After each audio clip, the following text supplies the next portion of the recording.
আসসালামু আলাইকুম প্রিয় শিক্ষার্থীবৃন্দ, আশা করি তোমরা ভালো আছো। আমি মোহাম্মদ কামরুজ্জামান, প্রভাষক গণিত বিভাগ ঠাকুরগাঁও সরকারি মহিলা কলেজ অনলাইন ক্লাসে তোমাদের সাথে সংযুক্ত আছি।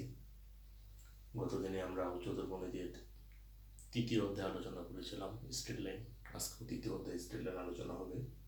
গতদিনে সূত্র সহ আমরা কিছু অঙ্ক করেছিলাম, আজকে সরাসরি কিছু অঙ্কের দিকে চলে যাব। আমরা আজকে 2-3টা অঙ্ক করার চেষ্টা করব। 1, 2, 3। প্রথমে আমরা 3 নম্বর অঙ্কটা করার চেষ্টা করব। ত্রিভুজ এবিসি এর বাহুর মধ্যবিন্দু, এবিসি ত্রিভুজের বাহুগুলোর মধ্যবিন্দু 1, 2, 4, 4, 2, 8 হলে ত্রিভুজটির ক্ষেত্রফল বের করো। মনে করি এবিসি ত্রিভুজের বিসি, সিএ এবং এবি বাহুর মধ্যবিন্দু যথাক্রমে D12, E44 যেটা দেওয়া আছে, D12, E44 এবং F28। তাহলে এবিসি ত্রিভুজের ক্ষেত্রফল নির্ণয় করো। মনে করি ত্রিভুজ এবিসি এর বিসি, সিএ এবং এবি এর মধ্যবিন্দু যথাক্রমে ডি এত, ই এত এবং এফ এত। তাহলে ডিইএফ ত্রিভুজের ক্ষেত্রফল হাফ 1, 2, 1, এই যে 1, 2, 1, 4, 4, 1 এবং 2, 8, 1। আমরা এটা নির্ণায়ক যেভাবে করে থাকি সেই সাহায্যে আমরা বের করলাম কত, হাফ।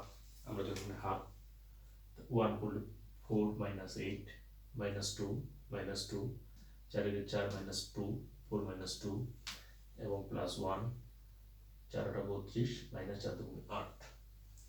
এটা ক্যালকুলেশন হলো, এখানে হলো -4 - 4 প্লাস 24, 32 থেকে 8 বাদ দিলে 24, অর্থাৎ হাফ ইন্টু 16, 8 বর্গ একক। অর্থাৎ এই ডিইএফ ত্রিভুজের ক্ষেত্রফল আমরা 8 বর্গ একক পেলাম। আমাদের বের করতে হবে এবিসি ত্রিভুজের ক্ষেত্রফল।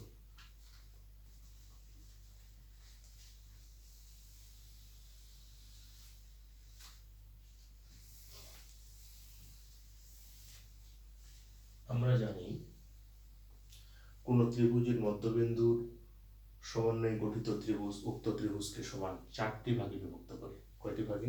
4টি ভাগে। অর্থাৎ এটা 8 হলে এটাও 8, এটাও 8, এটাও 8। সুতরাং আমরা ডিইএফ ত্রিভুজের ক্ষেত্রফলকে 4 দিয়ে গুণ করলে এবিসি ত্রিভুজের ক্ষেত্রফল পাওয়া যাবে।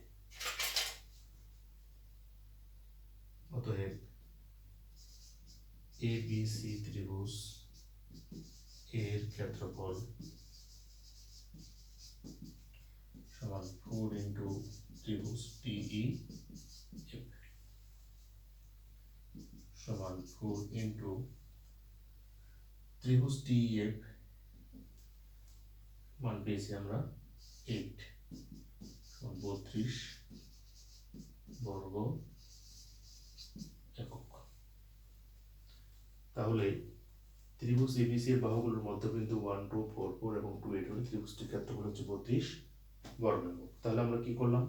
প্রথমে এই মধ্যবিন্দুগুলোর সাহায্যে আমরা মধ্যবিন্দুর সমন্বয়ে গঠিত ত্রিভুজের ক্ষেত্রফল বের করলাম এবং সেটাকে 4 দিয়ে গুণ করলে পুরো ত্রিভুজের ক্ষেত্রফল পাওয়া যাবে।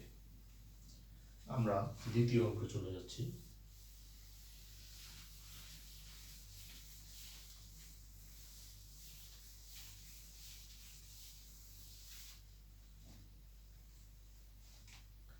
এবিসি ত্রিভুজের এবিসি শীর্ষ তিনটি স্থানাঙ্ক যথাক্রমে এর স্থানাঙ্ক যথাক্রমে 3 পাই, বি এর স্থানাঙ্ক -3, 3 এবং সি এর স্থানাঙ্ক -1, -1 বলে দেওয়া আছে। এবিসি ত্রিভুজের শীর্ষ তিনটি স্থানাঙ্ক যথাক্রমে এই তিনটি। ডিইএফ যথাক্রমে বিসি মধ্যবিন্দু, ঠিক মাঝখানে হচ্ছে ডি, এখানে মাঝখানে হলো ই এবং এখানে মাঝখানে হলো এফ। এগুলো হলো মধ্যবিন্দু। তাহলে মধ্যবিন্দুগুলোকে আমরা যোগ করে দিলাম। মনে করি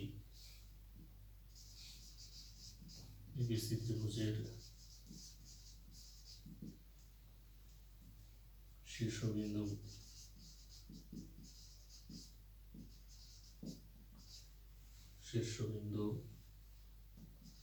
ত্রয়